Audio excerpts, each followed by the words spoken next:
Welcome back YouTubers to my channel of an everyday life of an Aspie. If you're new, I'm Aspie. I'm all about creating mental health anomalies and sharing my life stories with suspicious syndrome and the like, along with tips and advice along the way, along with fun and games hopefully, and many more things. So if you're into any of these, feel free to hit that subscribe button or what have you to join me on the bandwagon as we're joining this together, as well as inside this. Don't forget to turn on the notification bell.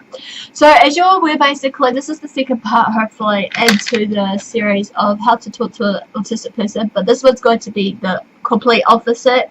Some of this will be similar to what I've shared in the very first one, which I clearly suggest to you guys to revert back to later on, basically.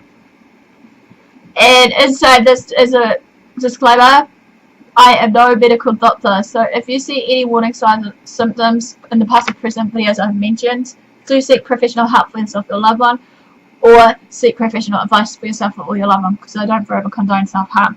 So as we know, basically, as I said before, that for sometimes for many of us that approach an autistic, it can be really challenging in that, but for us autistics, once you get to know us, we're a completely different ball game. We are the same as the ones that do talk, but then for some of us that are either select mute or they're just deaf in their own way, basically they have different needs for themselves. After all, we are still human too, just as a reminder, and that we want to feel included, not excluded from the group or from our peers.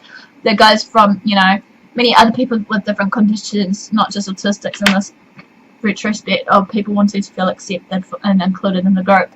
Just remember, non-verbal autistic people of any age can still understand you regardless.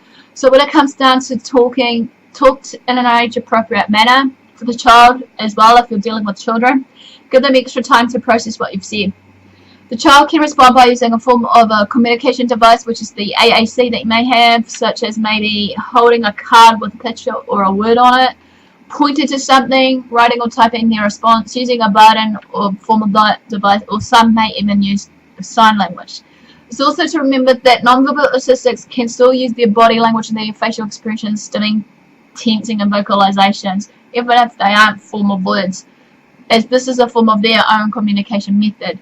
So the tips and tricks here are encourage play and social interaction. As we know, for many children will learn through their everyday play. This will include the learning language. Interactive play provides enjoyable opportunities for yourself and your child to communicate to one another. Try a variety of games to find those that your child will enjoy. Also try playful activities that will promote social interaction. Examples might include singing, reciting nursery rhymes, gentle rough housing. During these interactions, however, position yourself in front of the child and close to eye level so it's easier for your child to see and hear you. 2. Imitate your child. Mimicking your child's sounds and play behaviors will encourage more vocalizing and interaction. This will encourages your child to copy you and to take turns. Make sure you imitate how your child is playing, so as long as it's a positive behavior that you're reinforcing, not the negative. For example, when your child rolls a car, you roll a car with them. If he or she crashes the car, you crash yours too. But don't imitate something such as if they're throwing a car out the window. 3. Focus on non-verbal communication. Gestures and eye contact can build a foundation for language. But bear in mind, as I said before, eye contact is not always necessarily. Right? So therefore, in saying this, encourage your child basically by modeling and responding to these type behaviors that are in place. Exaggerate your gestures. Use both your body and your voice when communicating. For example, by extending your hand to point when you say look and nodding your head when you say yes. Use gestures that are easy for your child to imitate. Examples include clapping, opening hands, reaching out arms, etc., etc. Respond to your child's gestures when he or she looks at or points to a toy. Hand it to him or her, or take the cue for you to play with it. Similarly, point to a toy you want before picking it up. 4. Leave space for your child to talk. It's natural to feel the urge to fill in the gaps in the everyday language when your child doesn't speak or just has trouble communicating. When a child doesn't immediately respond, right? But it's so important to give your child lots of opportunities to communicate even if they're not talking. When you ask a question or see that your child wants something, pause for several seconds while looking at them expectantly. Watch for any sound or body movement and respond promptly. The promptness of your response helps your child to feel the power of that communication with you. 5. Simplify your language. Doing this will help your child follow what you're saying. It also makes it easier for them to imitate your speech. If your child is nonverbal, however, try speaking mostly in single words. If she's playing with the ball, you say ball or roll. If your child is speaking single words, up the ante. Speak in shorter phrases such as roll ball or throw ball. Keep following this one up. Roll generally uses phrases with one word, more word than the child is usually using. 6. Follow your child's interests. Obviously, as we know, many autistics, as I said before, have their interests and obsessions at heart. So you just got to bear in mind when to stop it and whatnot. And this basically, rather than interrupting, your child is focused on the way of hand of what they're focusing on, be it if they're throwing a ball or they're looking at something that's interested of them, be it a train going past, you know.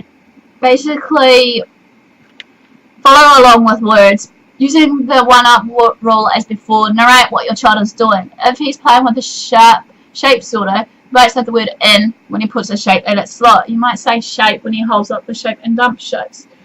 When he dumps them out to start over.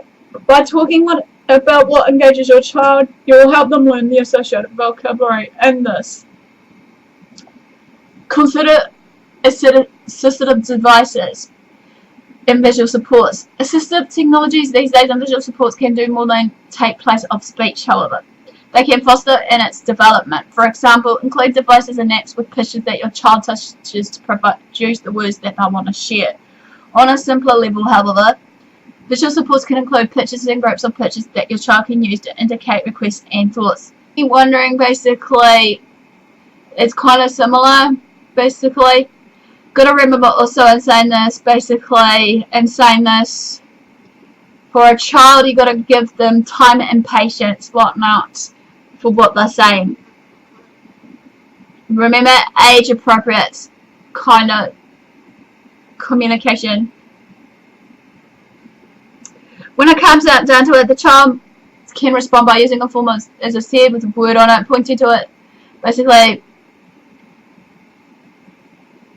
pointing to something or writing or typing in response using a button device or even using sign language. It's important to know that also once you feel better, you know, you can ask about what happened and what could be done next time to meet the needs if anything did arise that didn't happen in the first place. In saying this also, if they don't want to talk about it, just let it go. Don't forever force that conversation on them. Though, as a form of to this though, your child's therapists are uniquely qualified to help you select and use these other form of strategies for autism. By working with your child's intervention team, you can help provide the right support for your child's needs to find their unique voice.